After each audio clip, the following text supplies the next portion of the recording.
Previews for Lost Caverns of Ixalan has just begun, and yesterday we got the 4 face commanders leading the commander pre-constructed decks. And we also got brand new Universes Beyond Jurassic Park cards to look at. So in this video, I'm going to cover all the brand new cards, the face commanders and the Jurassic Park cards, and give my first initial impressions on all of them and how I think I can build around them. But before we begin, 2 quick reminders. First, you can find all these card previews over at mtgpreviews.com, and if you want to check out all the cards from the main set, Seth has covered it over on the main MTG Goldfish channel, so I'm going to have a link to that in the video description below and in the comment section stickied, so check that out as well. And if you want to pre-order all these sweet new cards, you can head on over to our sponsor, cardgame.com/mtggoldfish. Alright, we begin with the face commanders leading each of the 4 pre-constructed decks, and we're going to start with the dinosaur one. This is Pantlaza Sun Favor. This is a 5-mana Naya 4/4 legendary creature dinosaur that says whenever Pantlaza or another dinosaur enters the battlefield under your control, you may discover X, where X is the creature's toughness.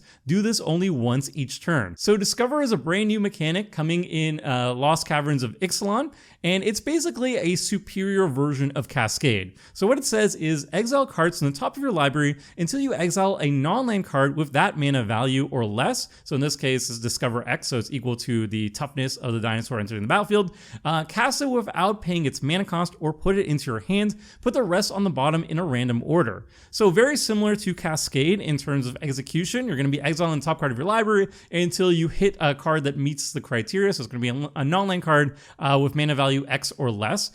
In this case, though, it's not less than. It could be equal to or less than. So if you have something that's Discover 4, for example, you can find a 4-drop off this and cast it. And the other nice upside to this as well is if you don't cast it, you could just put it into your hand. So if you hit like a counter spell or something that you wouldn't necessarily want to cast immediately because it's more situational, you can just put it into your hand so you never have to feel bad about whiffing on your Cascade. So that's really nice.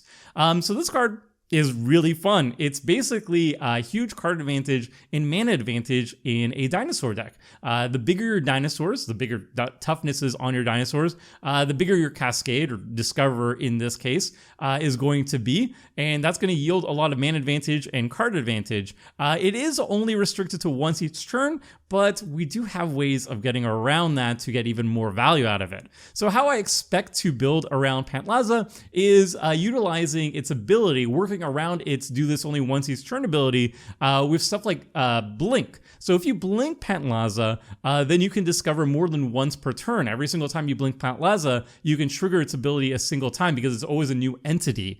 So cards like Teleportation Circle and Ephemerate are great ways of getting additional discovery triggers off Pantlaza, which means more dinosaurs that are going to be entering the battlefield, more ramp, and more card advantage. You can also get around the restriction with Flash. If you cast a big dinosaur on your turn or blink a big dinosaur on your turn and then flash in a creature on an opponent's turn, that gets around the once per turn restriction as well. So cards like Vivian, Champion of the Wilds, which gives your creatures flash, is also going to be a great way of utilizing Pantlaza's ability to its maximum potential. So I think this card is going to be really, really fun. It's a straightforward dinosaur commander. It yields mana advantage and card advantage, two things that every single commander really wants to be doing. And it's going to be a decent rival to, say, Gishath, for example. I still really like Gishath, but Pantlaza is going to be a different take on that, and I'm really excited to build around it. The next face commander we have is going to be for the Simic Merfolk deck. This is Hakbal of the Surging Soul. This is a 4-mana Simic 3/3 legendary creature Merfolk Scout, and it says at the beginning of combat on your turn, each Merfolk creature you control explores. So what Explore is, it's a returning mechanic that came from the original Ixalan set. It says reveal the top card of your library, put that card into your hand if it's a land, otherwise put a +1/+1 counter on the exploring creature, then put the card back or put it into your graveyard. And whenever Hakbal of the Surging Soul attacks, you may put a land card from your hand onto the battlefield if you don't draw a card. So Explore is a rather powerful mechanic, and I think it's like an underrated mechanic. It can generate a lot of card advantage because you're putting a bunch of lands into your hand. That said, you're not getting non-land cards, so you're just filling up with lands, but it's also a nice way of pumping up your team too with +1/+1 counters, and it's also a cool way of self-milling. So if you have any sort of graveyard shenanigans shenanigans, you can utilize Hakbal's ability to put non-land cards that you want in your graveyard with his explore ability. And so the major draw here is that you can explore with all your Merfolk creatures. So if you manage to go wide with like Merfolk tokens or just a lot of Merfolk on the battlefield, that's a lot of exploration. That's a lot of lanes in your hand and non-land cards in your graveyard and a lot of pump effects, and that's really cool too. And then its attack trigger is mana advantage. You could put an extra land onto the battlefield when you're doing all that exploring, so you're gonna have extra lands in your hand. And if you don't do that, you're gonna be doing card advantage. You're gonna be drawing another card. So both aspects are really good. That said, for 4 mana, it definitely requires some setup to be really good. You need a lot of Merfolk on the battlefield. I would say like 3 or more for Hakbal to really start popping off, but should be easy enough to do. In terms of cards that I expect to go well with Hakbal, anything that lets you go wide and generate as many Merfolk onto the battlefield as efficiently as possible is going to be really good. So a brand new card that was revealed yesterday as well in the standard set, again, check out Seth's video to review all those cards, Deep-Root Pilgrimage. This is a 2-mana blue enchantment that says whenever one or more non-token Merfolk you control become tapped, you can create a blue Merfolk creature token with hexproof. So it's a very efficient token generator, and that means more exploration triggers with Hakbal. Because you're going to have so many lands entering your hand, you can dump them more efficiently with cards like Burgeoning, which is a great way to just dump all the lands from your hand onto the battlefield and have insane ramp. And like I said, any sort of like self-mill strategy, stuff that you want in the graveyard is going to be really good with it. So cards like Escape, for example, Uro is exactly what Hakbal's really doing. It's, you know, putting lands in, drawing cards and putting lands onto the battlefield. So it's obviously going to be really good with Hakbal. You can mill it or put it into your graveyard with Explore triggers and then Escape with it. You're going to have a lot of cards that you're putting away with Explore into the graveyard to pay for the Escape cost.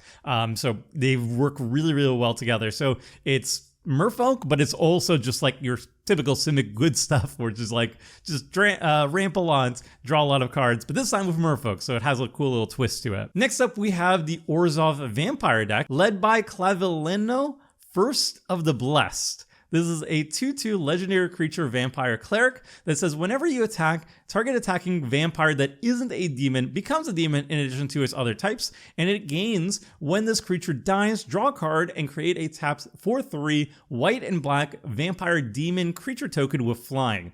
So this looks like Vampire Aristocrats, which is something I'm really excited about because very recently on Commander Clash, I did a Mardu Vampire Aristocrats deck led by Lycia, and this one is like, seems like the way this commander is trying to go for. So it's an even better option for that style of play. And surprisingly, vampires do have a lot of aristocratic support. So what I expect to do with this commander is run Vampire Aristocrats. Cards like Indulgent Aristocrat and Cordial Vampire are huge options, payoffs for sacrificing your vampires for value, quickly growing your army of vampires with +1/+1 counters. And then once all your vampires are now vampire demons, you can win the game in style of cards like Liliana's Contract. So there's really cool things you can be doing with Clavileno. In my experience doing Vampire Aristocrats very recently, actually, Red doesn't offer a whole lot to this strategy, so you're not losing a lot by switching from Lycia to Clavileno, and you're going to be getting a lot actually out of the value over here. You're getting bigger creatures that are still vampires, so they still benefit from all your vampire synergies. They're now demons, so you can get some demon support synergies like Liliana's Contract and more out of them. And you're also drawing a card whenever you're killing off your infected or blessed vampires that are now demons. So this is a great engine. For 3 mana, I feel like this is going to be the dark horse of the 4 precons. It's really good value. It's not as explosive as perhaps the other 2 face commanders we looked at, but it is definitely a really fun value engine and probably my favorite out of all 4 of them. Moving on, we have a new Admiral Beckett Brass. This is going to be the Grixis Pirate Commander, and this version is Admiral Brass Unsinkable. This is a 5-mana Grixis 3/3 legendary creature human pirate, and it says when Admiral Brass enters the battlefield, mill 4 cards. At the beginning of combat on your turn, you may return target pirate creature card from your graveyard to the battlefield with a finality counter on it. It has base power and toughness 4/4, and it gains haste until end of turn. And for finality, I guess is a new keyword or new type of counter coming with this Ixalan set. If a creature with a finality counter on it would die, exile it instead. So this is going to be taking pirates in a slightly new direction, actually. This is kind of like self-mill pirates, where you're doing graveyard shenanigans. You're getting pirates out of the graveyard, and you want to self-mill to get more pirates and more options to reanimate with Admiral Brass. So this is a pretty cool commander. It's a new take on pirates. It's still attack focused, so it's not straying too far away from the pirates that we love. But it's also card advantage because you're recurring pirates from the graveyard. And it's also mana advantage because you don't have to cast them. They don't go into your hand. They go immediately onto the battlefield and they can immediately attack. So that's great. Now, for things I expect to do with Admiral Brass, we can remove the finality counters off our own creatures onto our opponent's creatures to exile them instead with Nesting Grounds, which is a pretty sweet tech. That means we can keep reanimating the same pirates, and also we shut down any reanimation or recursion potential off our opponent's creatures. And then something like Buried Alive, putting specific pirates that we want to reanimate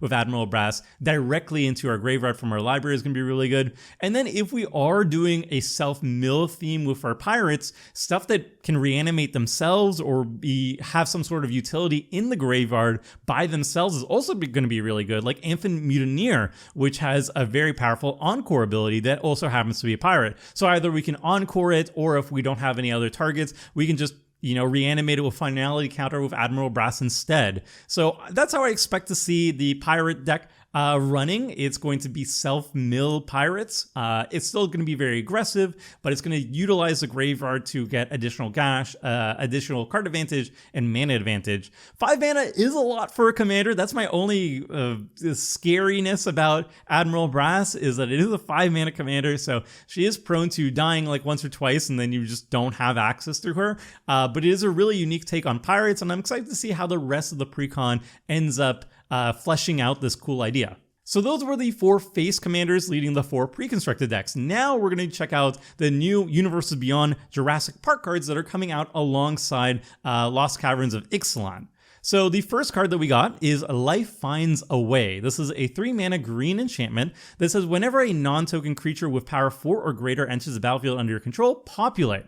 You create a token that's a copy of a creature token you control. So this card looks like a slam dunk in a populate deck, a big populate deck. In populates, you definitely want like the biggest creature tokens possible, because if you copy them with a populate, then you get the most value out of them. You don't want to copy like a 1/1, you want to copy like an 8/8.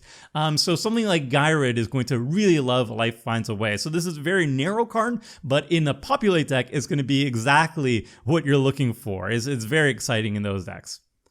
Next, we have Dino DNA. This is a 1 mana colorless artifact. It has imprint 1 and tap it. Exile target creature card from a graveyard. Activate only as a sorcery. And then you can pay 6 mana, create a token that's a copy of target creature card exiled with Dino DNA, except it's a 6/6 green dinosaur creature with trample. Activate only as a sorcery. So this is a great example of a good populate target. You want to have populate 6/6 green dinos all day long. So that's going to be really good in a populate deck, for example. And it could be good in other specific situations where you have creatures that have maybe low power and toughness, but they scale in value depending on their power or their toughness. So for example, there are some mana dorks that say they tap equal to the power that they have. They tap for mana equal to the power that they have, or they draw cards equal to the amount of damage they deal to a player. Stuff like that is going to be really fun with Dino DNA. Then we have a new commander. This is Ellie and Alan, Paleontologist. This is a 5 mana Bant commander. It's a 2/5 legendary creature, human scientist. You can tap it, exile a creature card from your graveyard, discover X, where X is the mana value of the exiled card. Activate only as a sorcery. Okay, so this is going to be nice mana advantage, card advantage, souped up Cascade in the command zone, which is really sweet. You want to have cards in your graveyard and you want them to be very expensive. So you're looking for like those overcosted creatures that can be cast for a significant reduction. I think those are going to be the ones that are going to be really fun here. Delve creatures, for example, are going to be really fun, or anything that says like, you know, it costs one less for each artifact you have on the battlefield, like affinity style cards are going to be really fun with this too. I don't know, this is a sweet build around. I'm actually really excited to see what decks come about this, but that's what I expect to see with this. It's just like big overcosted creatures that can be cast for less, but then you can get that maximum discover value when they're in the graveyard. Next, we have Indoraptor, the perfect hybrid. This is another legendary creature. This is a Jund one, 3 mana Jund, 3/1 legendary creature, dinosaur mutant. It has Bloodthirst X, so it enters the battlefield with X +1/+1 counters on it, where X is the damage dealt to your opponents this turn. It has Menace and Enrage. Whenever Indoraptor is dealt damage, choose an opponent at random. Indoraptor deals damage equal to its power to that player unless they sacrifice a non-token creature. So, I'm just going to say it, the best dinosaur mechanic is Enrage, and I'm sad that they don't do more of them. But I'm really happy that they brought it back with the Indoraptor. I love the Enrage mechanic. Stuff that I absolutely love doing with my Enraged dinosaurs is pinging them very efficiently with cards like Pyrohemia is going to be the best one. Pestilence, the same thing, is going to work really well with Indoraptor, so you can just ping it for 1 over and over again. That said, you really either want to pump its toughness, either by having Bloodthirst entering the battlefield, pumping its toughness so it doesn't die to a Swift Breeze, or find some ways to give it indestructible or something like that so it doesn't die to all the pinging that you're going to be doing to it. But that said, yeah, it's going to be really fun. If you like Bloodthirst it, pump it up, you know, giant growth affect it, and then start pinging it, you can really take out your opponents very quickly. So this seems like a really fun build around, and maybe the commander that works best for an enraged dinosaur deck. I still like Gishath, I still like Naya colors for dinosaurs, but maybe this might be even better. Who knows? Next, we have Ravenous Tyrannosaurus. This is a 6 mana Gruul 6/6 creature dinosaur.